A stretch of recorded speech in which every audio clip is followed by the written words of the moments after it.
बार फिर से सभी को नमस्कार। एक बार फिर उपस्थित हूँ आपके सामने लेकर के श्रीमद् भगवद गीता।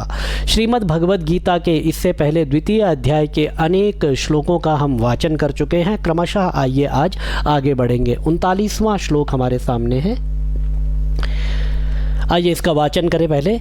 एषा ते विहिता सांख्ये बुद्धिर्योगे त्विमां शृणु बुद्ध्या युक्तो यया पार्थ कर्मबन्धं प्रहास्यसि।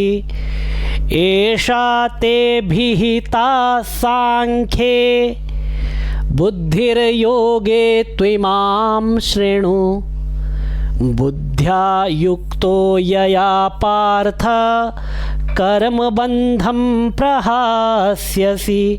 देखिए दो है, एक तो दो योग होते हैं, एक होता है ज्ञान योग, ठीक है, और दूसरा है कर्म योग। दोनों ही अलग अलग हैं, लेकिन दोनों का जब समुच्चय किया जाता है तो ज्ञान कर्म समुच्चय बन जाता है। तो एक है ज्ञान योग, एक है कर्म योग।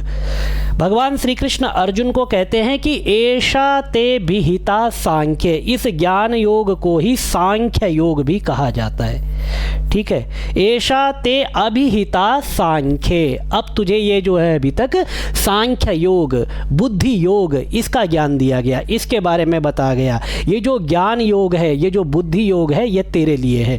एषा ते अभिहिता सांख्ये बुद्धिर्योगे त्विमां शृणु बुद्ध्या युक्तो यया पार्थ कर्मबन्धं प्रहास्यसि। धीर योगे, अब कर्म योग को सुनो।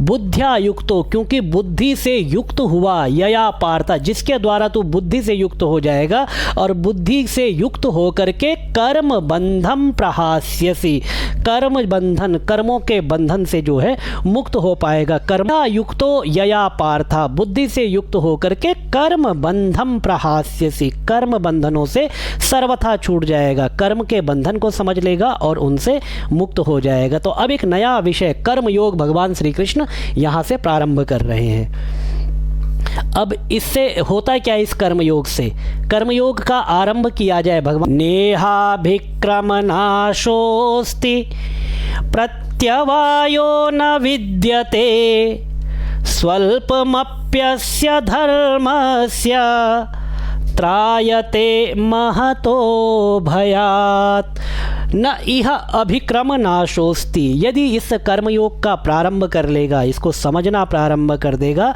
तो इसका अंत नहीं होता है। कर्म मार्ग पर पैर रख दिया तो हानि तो कभी हो ही नहीं सकती। और भगवान श्री कृष्ण स्वयं कहते हैं कि नहीं कश्चित क्षणमपि जातु तिष्ठत्य कर्मकृत, कोई भी व्यक्ति एक क्षण भी इस जीवन में बिना कर्म किए नहीं रह सकता। तो इसीलिए कर्मयोग के बारे में कहते हैं कि इस कर्मयोग का यदि प्रारंभ कर दिया तो कर्मयोग का नाश नहीं होता, इसके बीज का नाश नहीं होता, क्योंकि कर्म की भावना यदि एक बार आपके अंदर बैठ गई तो फिर यह कर्म का बीज आपके अंदर से कभी दूर नहीं जाता। न इह अभिक्रम नाशोस्ति प्रत्यवाय न विद्यते, और इसका कोई प्रत्यवाय, इसका कोई हानि, इसका कोई नुकसान, इसका कोई लॉस भी नहीं होता है। इस कर्मयोग की दो विशेषताएं भगवान श्री कृष्ण यहाँ पर बताते हैं। सबसे पहले तो कहते हैं नेहाभिक्रम नाशोस्ति, यदि आपने इसको प्रारंभ कर दिया तो इसके बीज का नाश नहीं होता है। आपके अंदर यदि एक बार संस्कार पड़ गया तो वह संस्कार कभी नष्ट नहीं होता है। और दूसरा प्रत्यवायो न विद्यते, प्रत्यवाय, इसका कोई उल्टा फल भी प्राप्त नहीं होता, उल्टा फल भी आपको कभी प्राप्त नहीं होता इस कर्मयोग का। नेहाभिक्रम नाशोस्ति प्रत्यवाय न विद्यते और स्वल्पमप्यस्य धर्मस्य, यदि आपने थोड़ा बहुत भी इस धर्म को, इस कर्म को, इसको जान लिया, इसको समझ लिया, इसके प्रति यदि आप प्रवृत्त हो गए तो त्रायते महतो भयात, एक बहुत बड़े भय से आपकी रक्षा हो जाती है। किसी भी वस्तु से, किसी भी परिस्थिति से और किसी भी सिचुएशन से आप कभी फिर घबराते नहीं हैं। त्रायते महतो भयात, आपको भय नहीं लगता है। भगवान श्री कृष्ण इतना बता करके अर्जुन को कर्म योग की तरफ प्रवृत्त करते हैं। आइए आगे बढ़ें। ये यदि आप शास्त्र शिक्षण परंपरा से जुड़ना चाहते हैं, शास्त्रों को सीखना चाहते हैं, प्राचीन परंपरा से सीखना चाहते हैं, तो आपके लिए ये है, ये समय है किस समय आप अध्ययन कर सकते हैं और क्या क्या विषय होंगे वो सब यहाँ पर दिए गए हैं। इसके अलावा और भी होंगे, पर इतने तो जो सामान्य विषय हैं वो आपके सामने लिखे गए हैं। इससे यदि आप जुड़ना चाहें तो इस नंबर पर आप कॉल और व्हाट्सएप कुछ भी करके जुड़ सकते हैं। इसके बाद आगे की डिटेल आपको वहीं पर दे दी जाएगी।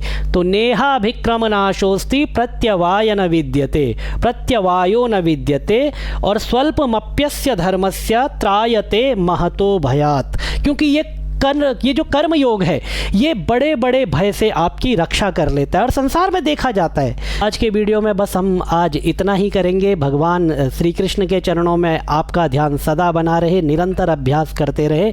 ओम भगवते श्री कृष्णाय नमः।